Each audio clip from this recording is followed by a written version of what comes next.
students, welcome back to a new video session. Today we will start a new chapter, that is chapter 6, and the name of the chapter is disaster management. So first, in this chapter we will know what is disaster management.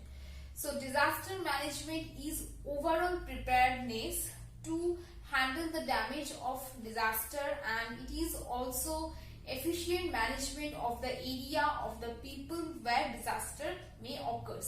Now disaster management is involved in some steps, in some plans. So disaster management is involved some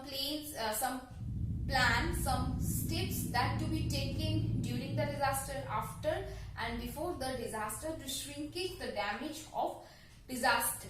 So we all know that there are two kind of disaster are there. These are the man-made and natural disaster, and these both disaster could have a large amount of damages. So to reduce that damage we need disaster management. Okay, so that is the purpose of disaster management. This is the prime purpose of disaster management. First we will start the topic importance of disaster management. That means why we need disaster management. Okay, so in developing country the damage of disaster is more than a developed country. So developing country like India, if a disaster occurred, then poor people may suffer more. So that is why there is a prior importance of disaster management. We will see it. Okay, so it is extremely important for the government, the people, social organization to be prepared with proper plans and arrangement to face any kind of disaster. So before the disaster occurred, it is really important for the people, for the government, for the social organization to prepare themselves to face that disaster. Okay, now proper and prior planning can help in limiting and minimizing losses result from any disaster. If the government, if the organization, social organization have proper plan to deal the disaster, then the limit or the intensity of disaster can be reduced. So that is the importance of disaster management. Now next is safety measures. So during disaster management we need some safety measures. Through that we can, now we will see safety measures that can be taken as a disaster management. So the first point says that the government undertake various measures to counter different type of disaster. So different type of disaster may hit in a country. So government should take some various measure to counter this disaster. This is the first point of safety measures. Okay. Second point we will see a special department for disaster management set up to tackle the disaster related incidents. So a government, in a nation, government should form a different department to tackle the incident of related to that disaster. Funds are set to aside for providing relief and disaster management. So a particular fund should be formed by the government so that they can provide relief in a disaster area, where disaster occurred. Okay, and then they can provide the expense of disaster management that need. So basically government going to form a department, which we have a special department for disaster management. Then a particular fund, from there we can take our expenses for relief, for providing expense during the disaster management. So that is all about the second point of safety measures. Third point we will see, that is there are advanced warning and sound forecasting system in place in disaster prone areas. So in a disaster prone area, if we can forecast the disaster in advance, then the amount of incident or damages, maybe accident, may be reduced. So that should be there, a warning or sound forecasting before the disaster occurred. Okay, next number 4 that can be considered as safety measures. So fourth safety measure is there are disasters that are region specific So some disasters are there that is region bounded. Okay, so that means area that may be disaster prone. Okay, so the community also must be well prepared to deal with the disaster. If the community get any hints that a disaster may occur in a particular place, they should be well prepared. Okay, I'm giving you some example to clear this point. Suppose earthquake. So what is earthquake prone area in India? We learned that Himalaya region and then Gujarat. These two regions of India is an earthquake prone area. Suppose people who are living in Gujarat, if they get any hints that from the scientists that there may be a disaster hit in the region within some days. Okay, so in that time the community of that place may prepare themselves. Then what kind of measures they can take? It could be food, they can prepare shelters, they can have sufficient amount of medicines, then NGO should be there, then UN agencies can be there to help them. Okay, other than that, army, then police, these forces may there to assist the disaster. So that is this is the 4 safety measures that I just discussed in front of you that may take as measures of disaster management. Okay, I hope the safety measures of disaster management is clear, which you going to prepare in points. Okay, not in paragraph. It will be more efficient if you write the answer in points. Okay, and the first that we covered the importance of disaster management or the reason of disaster management. I hope this 2 point is clear. Students, now we will see safety measures during earthquake. So we read about earthquake. Earthquake may consider as a disaster. Okay, and what is earthquake? Earthquake is sudden violent movement of any portion of earth crust, that is earthquake.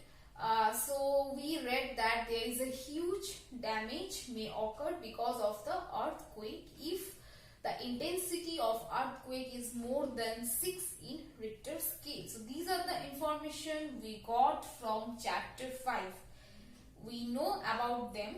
So because of these hazardous kind of disaster, we need some safety measures, right? If we take these safety measures, then the amount of hazard, the amount of accidents or damages may be shrinkage. Okay, so that is why we need to take safety measures during earthquake. And what are the safety measures we can take, that we will see now in points. Okay, so I wrote those in points. First point says that if you are indoor during the earthquake, then 3 steps should we take. These are the drops, then cover, then holding. Okay, so these are the 3 steps we can do if we are indoor during earthquake. Next step, that if we are outdoor during earthquake, then we should stay away ourselves from any trees, buildings, transmission tower, then electric poles. So we have to take ourselves away from these things like trees, buildings, transmission tower or electric poles. Okay, to keep ourselves safe during earthquake. So this is the second point. Let us see the third one. It is important to follow proper norms while constructing buildings. So we all know that because of the earthquake, many large buildings can be collapsed. Okay, so it's really important to follow those norms while we are making buildings. Okay, like bridges, flyovers, dams. So this is just for every other things. It is for these norms for building, bridges, flyover and dams. If we follow those norms, then during earthquake they may not collapse. Okay, that is for this safety measure we need to take. Now the fourth one we will see about the measures, safety measures of earthquake. That is, we should keep a first aid box at home, at school. It is very useful in case of any emergency.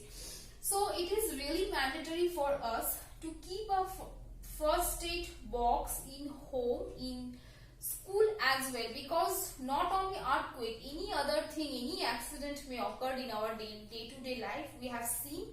So this is suggesting that we should keep a first aid box at these places. Okay. Next, the fifth safety measure during the earthquake can be taken.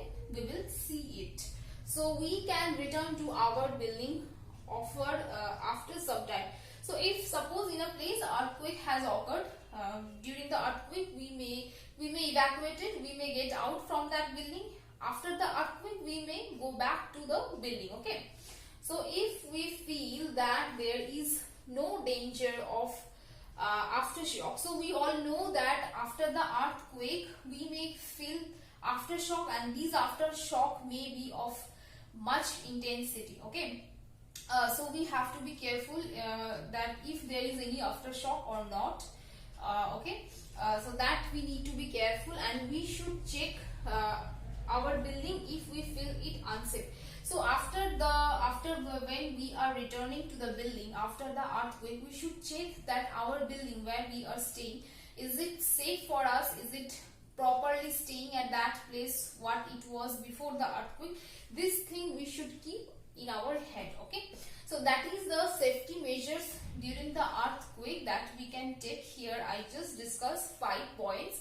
If the question is asked, write down any safety measures, any 2 safety measures during earthquake, then you may write your answer in these points. Okay, students. Now we will see safety measure against floods. So what is floods? When there is an influx in the water table of any river because of the heavy rainfall, then a flood occurred. Okay, in the basin of river. Okay. So a flood could be more dangerous if there is a sudden influx in flood, and it could be a vulnerable damage to life and property. So to avoid these kind of damages or shrinkage the amount of damages, we need to take some safety measures. These safety measures we will see now in points. Okay, so I noted these measures in points. We will see each of these points. So the first point says floods can be prevented in a vulnerable area by properly maintaining dikes and embankments along the river. Okay, so if we maintain proper dikes and embankments, then we can manage the water table in a safe level. Okay, next thing is the next point. The government and relief organization must have provision of flood shelter so that people and livestock can be quickly evacuated and provide relief. So the government and relief organization which may work for the relief of flood campaign, then they should have a provision to make flood shelters so that they quickly evacuate people and livestock and save their life from floods. Okay. Next is third point. The government must also make station rescue station equipment near the flood prone area. So government should make many number of stations. There should be equipment to save the life of people and animals or livestock. Okay. Fourth point, there should be enough dry food, clean water, medicines available to the people affected by floods. So after evacuating or rescuing that people, those people may need foods, clean clothes, medicines, drinking water. This should be provided by the government or the organization who are working in the rescuing of the flood affected people.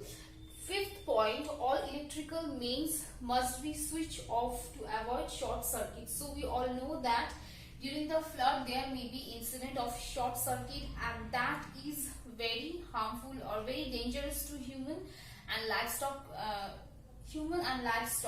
So we should switch off the mains of these electrical lines so that we can avoid this kind of disaster, this kind of accident during floods. Okay, so the safety measures against the floods, these are the 5 safety measures we can take against floods. I hope this point is clear. Students, that is all for today. Rest portion from this chapter will be covered in upcoming video session. Till then, if you have any doubt, you can ask me. Thank you all.